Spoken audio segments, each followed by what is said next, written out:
জলদি করে আমার 1945 সালে পৌঁছায় দাও। আয়া পড়ছি 1945 সালে। এখন আমি এই জায়গা থেকে স্বর্ণ নিয়া আমগো দুনিয়ায় অনেক বেশি দামে বেচা দিমু। এটাই তো হইলো পাপ্পু স্বর্ণকারের বাড়ি। এই জায়গা থেকে আমি কম দামে স্বর্ণ কিনা আমগো দুনিয়ায় অনেক বেশি দামে বেচা দিমু। কিরে মা লাইলি, তোর কি রান্না বান্না শেষ হইলো? না আব্বু, এখনো রান্না শেষ হয় নাই, হইতা আছে। আচ্ছা ঠিক আছে, তাড়াতাড়ি যাবা না। এই তো আব্বু, এখনই হয়ে যাবো। কি খবর পাপ্পু ভাই? এই তো ভালো। কেডারে তুই? লুঙ্গি না পরে কি ঠঙ্গা মঙ্গা পরে আমার বাড়িতে আইছস? ঠঙ্গা মুঙ্গা বাদ দাও, আগে তুমি এটা কও, তোমার কাছে কোনো সোনা আছে নাকি? হ আছে তো। তাইলে দেখাও তাড়াতাড়ি। আচ্ছা ঠিক আছে, মা লাইলি ঘর থেকে স্বর্ণের জুড়িটা নিয়ে আয় তো। ঠিক আছে বাবা, আনতে আসি। এই নাও বাবা। এই যে দেখ ভাতিজা, এটা হইলো সোনার রানীহার। আরে চাচা আগে কও এটার দাম কত? এটার দাম অনেক বেশি, 2.5 টাকা। কি মাত্র 2.5 টাকা? 10 টাকাও না? আরে ভাতিজা কি কস, 10 টাকা দিয়ে তো তুই এরকম আরো 4টে পাবি। 10 টাকা দিয়ে আরো 4টা পাওয়া যাইবো? তাহলে চাচা সবগুলা সোনার দাম কত? হইব ভাতিজা 1-150 টাকার মতো। তোর পুরা 14 গোষ্ঠীর সব জমি জমা বিক্রি করলেও এই স্বর্ণ কিনা সামর্থ্য তোর হইব না।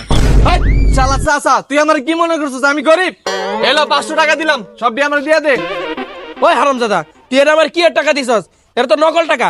আর এই টাকার মধ্যে কার ছবি এটা? হাই, শালার বুইরা, এটা নকল টাকা না, এটা হলো আসল টাকা। পারলে এভাবে চেক করে দেখ। আরে ভাতিজা এই টাকা সরা, এই টাকা তো নকল। এই টাকা দিয়া তুই এই স্বর্ণ নিতে পারবি না। যা আসল টাকা নিয়ে আয়। আরে চাচা তো ঠিকই কইছে, এই জামানায় তো এইসব টাকা চলে না। চাচা দিয়ে দাও না একটু দয়া মায়া কইরা। যা আসল টাকা নিয়ে আয়। দেখো না তোমার বাবাই কেমন করতেছে, তুমি একটু কয়ে দাও না স্বর্ণগুলো আমারে দিতে। আরে আমিও তো এই টাকা জীবনে প্রথমবার দেখছি। এই টাকা দিয়ে তুমি কেমনে সোনা নিবা? ও আচ্ছা, দিবা না তাইলে? হ্যাঁ, তোমরা কয় ভাই বোন? আমি তো আমার বাবার একমাত্র মেয়ে। ও তুমি তোমার বাবার একমাত্র মেয়ে। ঠিক আছে চাচা, আপনারা বসেন, আমি আসতেছি। মা ওই মনে হয় আসল টাকা আনতে গেছে। এই নে, এই সোনাগুলা তুই ঘরে নিয়ে রাইখা দে। ঠিক আছে আব্বা।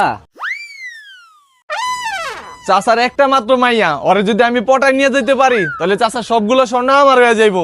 এরপরে চাচার মাইয়ারে আর স্বর্ণগুলো আমগো দুনিয়ায় নিয়ে যাবো। চাচার মাইয়া এমনিতেই অনেক সুন্দর, কিন্তু আমি চাচার মাইয়ারে পটামু কেমনে? আমগো জামানা হইলে মোবাইল নাম্বার নিয়ে মোবাইলে কথা কই তো পটাইতে পারতাম।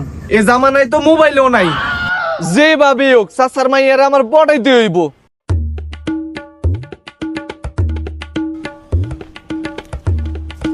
এ বন্ধু, এই ভাই একটা কথা শুনতো।